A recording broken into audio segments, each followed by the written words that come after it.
Hello, Scorpio, Sun, Moon, babies, rising, as well as Venus. I hope you're well. Thank you so much for being here. I'm Jen with Timeline Tarot, and today we're going to take a look at the Akashic Records to see what message Source has for you. It is a collective general reading, so as the messages come through today, take what fits, leave what doesn't, because if it's not your message, it simply means it's meant for someone else. And please check your other placements, Sun, Moon, rising, as well as Venus. If you're not sure what those placements are, in the description box of this video is a link where you can obtain your free birth chart. All 12 zodiac signs will have their Akashic Records readings up by Thursday. And that hum in the background is the AC unit. I'm sorry, but it is literally 90 degrees up here today. So with all of that said now, let's begin. Tapping into the Scorpio collective now, Sun, Moon, rising, as well as Venus placements. What information does the Akashic Records have for the Scorpio collective at this time? What do they need to know at this time? One more shuffle here. Thank you. Bring balance. And at the bottom of the deck, we have stuck in fear. You're putting too much energy into something or someone, and it is creating lack somewhere else. Take action now to correct the situation or risk further imbalance, which could lead to undesired results. Stuck in fear. You're thinking of all the things that could go wrong, but what about all the things that could go right? Make a paradigm shift in your thinking and take inspired action anyway. So there's something here, and I think one of your readings recently, or our readings, most of you know I'm a Scorpio moon, I think one of our readings says something like, our thoughts are literally creating our reality. So maybe that's what we need to do. Maybe we need to bring into balance this fear. I mean, it's good to be cautious, but it's not good to exist in a state of fear. And maybe that's where we're putting too much energy into, a negative outcome.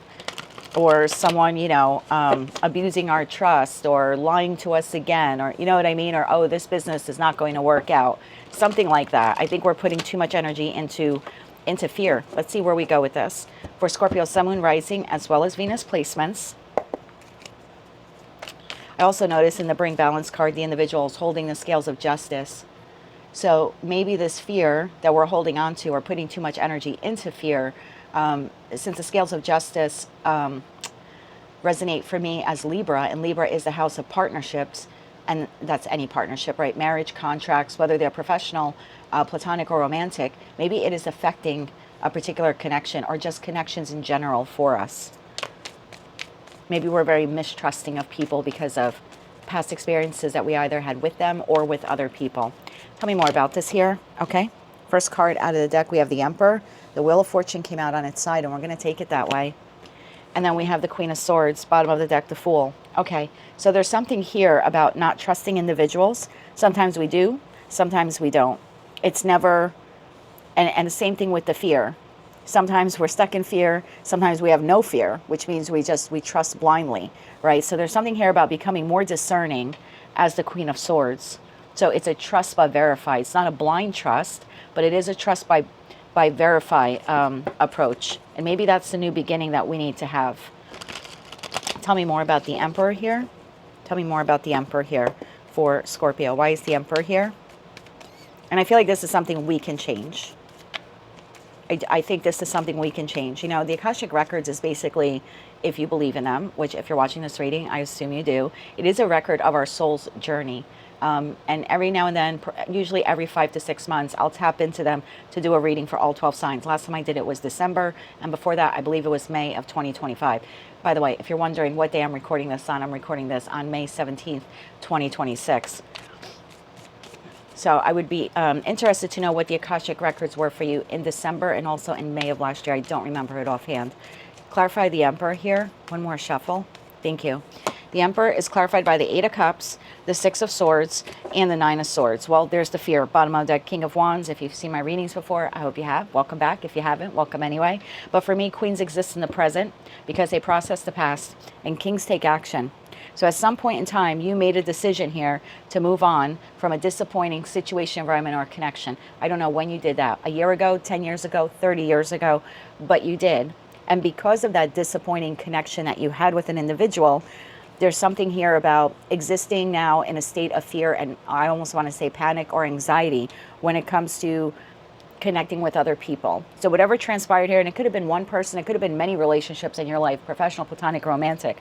I feel like what they did was over time, they built up fear in you, and now you have a lack of trust. And as a Scorpio placement, you know that trust is something that we struggle with just on the general. So something significant here happened in that Eight of Cups, where we had to make an executive decision to move on from someone after a disappointing experience, we'll say, with them. And now it's very difficult to either trust them or just trust other people in general. Wheel of Fortune.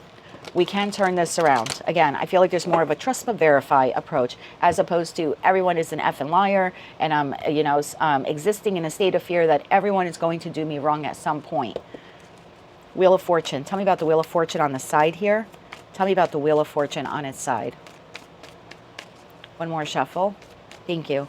This is clarified by the High Priestess, the Empress, and the Moon. Bottom of the deck, Queen of Cups. So this is within our knowledge base, if you will. The High Priestess is the only card in tarot that actually holds the book of knowledge. So this is definitely something that we can work on internal to us in the energy of the moon. It doesn't have to be anything grandiose. The whole world doesn't need to know that we're working on this. Although, hello world, if you're watching this as a cross watcher.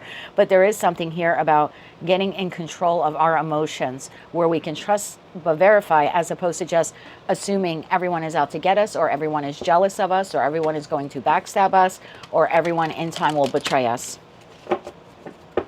Queen of Swords. Tell me why the Queen of Swords is here. Tell me why the Queen of Swords is here. Because the Queen is looking back into the past.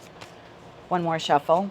Thank you. The Queen of Swords is clarified by the Knight of Swords, the Six of Cups, and the Knight of Pentacles. Bottom of the deck, Eight of Pentacles. That's exactly what it is. So there is something here about when you are closely bonded to someone, whether they are professional, platonic, or romantic, and they take an action towards you, or they say something towards you, there's something here about trust but verify, very slow, right? In that Knight of Pentacles, we don't automatically have to believe everyone, but we don't automatically have to denounce what everything that everyone is saying. So there is something here. So you had at least one important soulmate connection that was intended to teach you that. I think, though, what occurred was the reverse.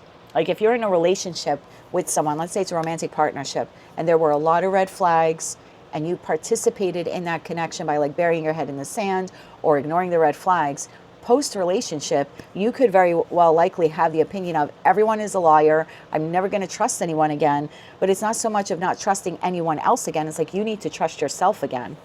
You need to heal that part of yourself where you participated in the betrayal, you participated in the red flags. I'm not saying that what was done to you is your fault, but you did ignore the red flags, or you didn't address them sooner.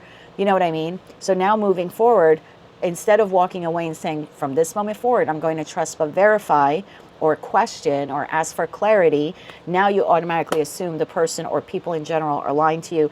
That was not the lesson you were supposed to take away from that particular connection. So this is something that we can heal. And the Akashic Records for your soul's journey is saying, yes, this is healable. Tell me more about the healing. Tell me more about the healing. Tell me more about the healing. One more shuffle. Thank you. More about the healing. We have the Ten of Wands. We have Judgment. And we have the Page of Swords. Bottom of the deck is the Seven of Cups. Small incremental progress. Making the judgment call that every time you interact with someone, it's not that you're blindly giving them trust, is that you will observe them. That's what the Page of Swords is. All pages are messengers of some sort. They're either disseminating or they are collecting information. Your role here is that when you are engaging with someone, regardless of who they are or the length of time you have known them, in order to ease the burden that you carry of, oh my God, in a state of panic, you know what I mean? Everyone's out to get me. You can ease that by simply observing. Do their actions match their words? Do their words match their actions? As opposed to automatically assuming everything that everyone says is a flat out lie, or everyone is out to get you. So there's careful observation here of people. Trust but verify. And also, I think what this person was supposed to teach you, not to give your trust away blindly off the bat. There is an amount of trust that we need to establish with someone early on in a relationship. That's true. And we kind of have to give that blindly, if you will, but we don't have to give them all of our trust. It's like they will accrue, if you will, trust from us little by little by little as we observe that their actions match their words. So I feel like lesson number one, that particular connection or connections I think the first lesson here we were supposed to learn is don't give 100% of your trust to someone blindly off the bat. You give them a little bit and then you watch and observe. You very Queen of Swords, trust but verify. And as that story checks out, as that they uphold that promise, those words are met with those actions, then you give a little more trust. So trust is something that should be built over time, observed over time, as opposed to blindly giving it and then being blindsided when the person ends up being, you know, a complete liar or a manipulator or a narcissist. Not everyone is a manipulator or a narcissist. So trust but verify. Anything else we need to know about this? Let's see what took place back there in that Eight of Cups. Tell me about the Eight of Cups here. Tell me about the Eight of Cups here. One more shuffle. Thank you. The Eight of Cups is clarified by the World card. That was the lesson. If you've seen my readings before, for me, the World card signifies there was a completion. It could mean that there was an ending to a connection, but whether the connection is still in your life or not, no. You know, it's kind of irrelevant to the reading. There was a lesson you were supposed to learn. You did a cycle with this person for however long stretch of time that was. And for me, you know, I look at that World card like 4 years of high school. So this person was supposed to teach you something. You completed the lesson. Now, how you walk away with that lesson is up to you. You know, most of us don't use calculus in our everyday life, but it's how you apply those lessons. And I just think for most of us, we applied them incorrectly because it was a very hard lesson. It was a hard lesson because we had an emotional tie to that person. And I think a lot of us became Nine of Swords when instead we were supposed to become Queen of Swords, because that's not the last person who's going to screw you over. But that also can't be the last person that you engage with. So you have to have a level of trust in people in general or humanity. Again, in small doses. And then you watch and verify. And as they gain more trust, you give them more trust. Three of Wands.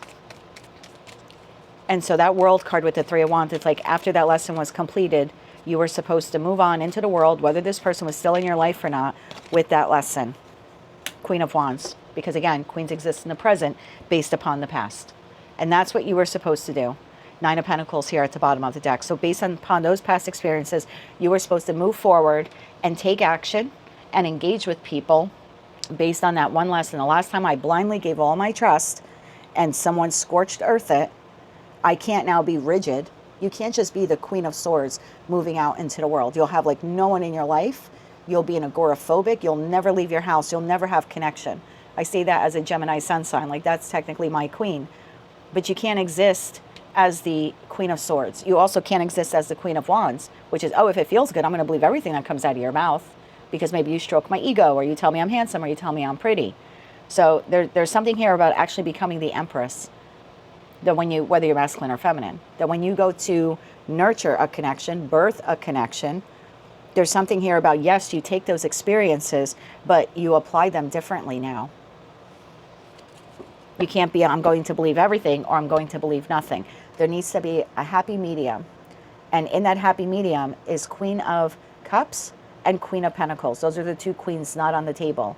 So I will give you my heart, or I will give you my trust, Queen of Cups. I will give you my unconditional love or unconditional trust based upon Queen of Pentacles, the actual hardcore proof that I see that you're delivering. That doesn't mean that you have a litmus test. That doesn't mean that you hold people to standards that you couldn't meet or follow yourself, but it does mean careful observation as opposed to everyone is a piece of, you know, a piece of crap. Tell me more about post lesson. Tell me more about post lesson. One more shuffle. Thank you. Post lesson. Three of Swords, Five of Pentacles, and the Chariot. Being able to move on from that heartache. King of Cups. There you go. And again, kings take action for me. So there's something here of being able to open up your heart again to people with a very trust but verify type of like application here. And then being able to move on from automatically assuming people will abandon you, people will break your heart, people will ice you out. You know what I mean? You'll always be on the outside looking in. You'll never be chosen. You'll never be loved. You'll finally be able to move on from all of that. This person was supposed to teach you not to exist in a state of fear, but to trust yourself enough to say, I'm going to give this person, yeah, blindly. When we meet someone for the first time, we're blindly giving them our trust. When I pull up to a gas station, a gas pump here in New Jersey. I think we're like the last state that actually has attendants that pump your gas. Like they legally have to pump your gas. You're not allowed to touch that gasoline nozzle. But when I pull up, I have to trust that gas station attendant. It's a total stranger. I have to trust them. I go into a store. There's a level of trust that I'm giving someone when I'm handing them my credit card because I'm making a purchase. So there is that small amount of trust, that Page of Swords. And then we have to watch. If the gas station attendant, I tell him to fill up the tank and he charges me $60, $70, $80 and I drive off and I did not verify that that gas tank is supposed to be full, that's a little bit on me. I'm supposed to trust but verify. I said, fill it up. I gave you my credit card. You said $80. I paid for it. Now I have to verify that you actually filled the tank. If I go to a store and buy something and I give you my credit card, it's on me to then check my bank account or my credit card statement to make sure you didn't charge me twice. It's on me to check the receipt to make sure you didn't ring up the shampoo bottle 3 times when I only bought 1 bottle. So there is a level of trust that we give people. It's just saying, check the receipt. That's all. Check the receipt. And that's how you build trust. Let's get you 3 cards of advice. 3 cards of advice here, please, for the Scorpio collective. One more shuffle here. Thank you. 3 of Cups, the Moon, and the 10 of Pentacles. Bottom of the deck, the Star card. You can't, the Moon could talk about fears, anxieties, right? And it's only advice, but it's really difficult to create these harmonious, long-lasting 10 of Pentacles connections if you just assume everyone is a POS who's going to lie to you. This is a wound that the Scorpio collective can heal. Your soul's journey is saying this is the right moment for you to do that. And that is what I have for you, Scorpio, at this time. If you like those messages, they resonated with you, you want to claim all or part of them, please be sure to click like, share, comment, and subscribe. Hype the video if you're able to do that. And until I read for you again, I am wishing you light, love, and peace.